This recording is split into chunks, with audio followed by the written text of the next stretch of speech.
Bum bum bum bum bum bum bum bum bum bum bum bum. The Peter Dislike Show. Bum bum bum bum bum bum bum. So happy 35 trillion National Debt Day. Today, July 30, 2024. It looks like our national debt hit $35 trillion. I remember when I was in sixth grade. I competed in the math counts contest. My team ended up going to the state contest, and I distinctly remember one problem that was on the test. And I hope you're sitting down because you're going to laugh out of control if you hear this. This was in the year 2000. Bill Clinton had just balanced the budget. I didn't really understand much about that at the time. And the problem was, suppose we owe however much in national debt, right? I think it was 3 trillion at the time, and we run a surplus of blah, whatever, right? And the surplus increases by blah every year. How long before we get out of debt? That literally was one of the math counts problems. I went online to see if I could find old tests. I couldn't find that problem anymore, but I swear it was on the test. I think it was on the county level test, though. And I think I got the problem right. And I remember it was not long after, it was like 8 years or 9 years to get out of debt. So by 2008, 2009, we should have been out of debt at the trajectory where it was all a fantasy, though, and I'll show you why. So obviously, right now, as I speak, the Federal Reserve is talking about cutting interest rates. But here's the problem. What is the national debt? It's people's investments in the currency supply, right? And right now it's 35 trillion and it's increasing at a rate of this number per year, 2 trillion something. And which is 7% or whatever it is. We got an interest rate of 5%. Imagine you owned, let's pretend it's not dollars. Imagine you owned some kind of Pokemon cards or something collectible, right? Or some kind of strategic metal, bismuth, right? And the world is mining it faster than you're accumulating it. Your share of that bismuth, or it could be a stock, right? Imagine you owned Microsoft stock, and the amount of shares you could accumulate from the dividends is slower than Microsoft is just printing away the shares, right? That's what it is at the moment, right?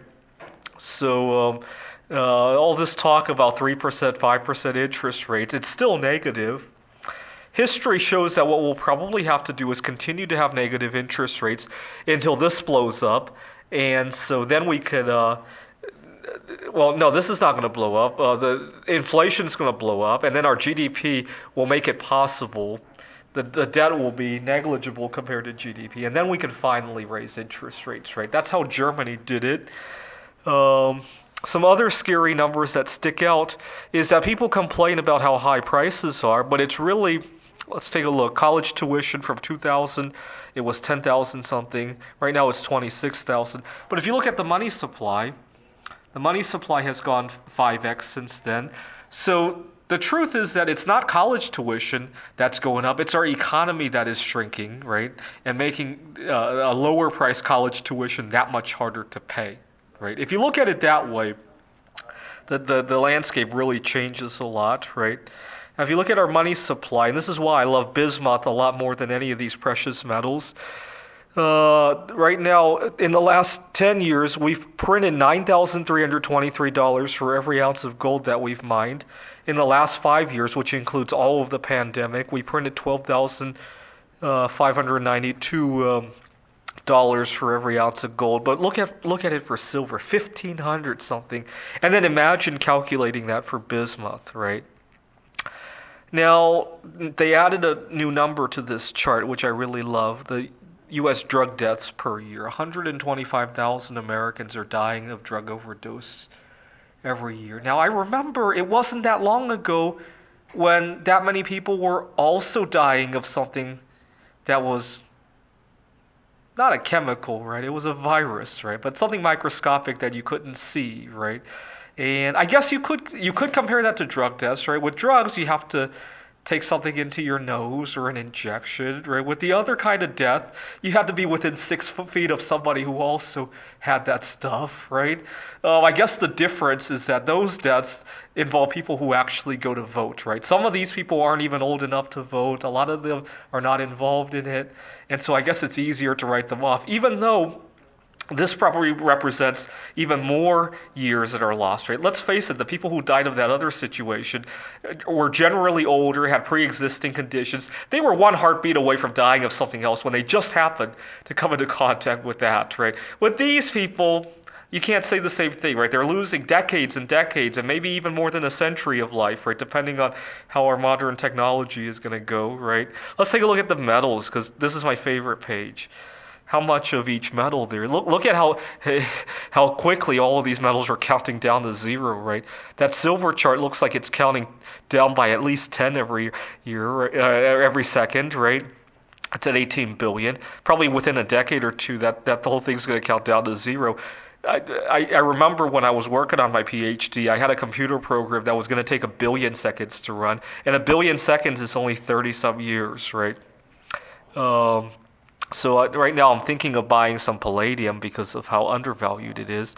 But I just noticed that platinum is actually rarer than palladium. I'm only thinking of palladium because I already have so much platinum. But even lithium, which makes me nervous because I take lithium orotate for my mental health. I wrote to these people already to suggest that they add my favorite metal to it. We'll have to see how that goes. But even aluminum, the only reason I don't like aluminum as an investment is that the only limiting factor for aluminum is our energy, right? And I expect, well, bismuth, if you activate it with a neutron, could literally produce the energy that is needed to reduce aluminum oxide back to aluminum, right? So if you're bullish about aluminum, go for bismuth instead, right? Anyway, but look at how much quicker the other metals are counting down to zero, whereas for gold, we're still stockpiling gold at a faster and faster rate, right? So it's not counting down nearly as feverishly, right? This is the Peter Dislike Show. Bum bum bum bum bum bum bum bum bum bum bum bum. The Peter Dislike Show. Bum bum bum bum bum bum bum.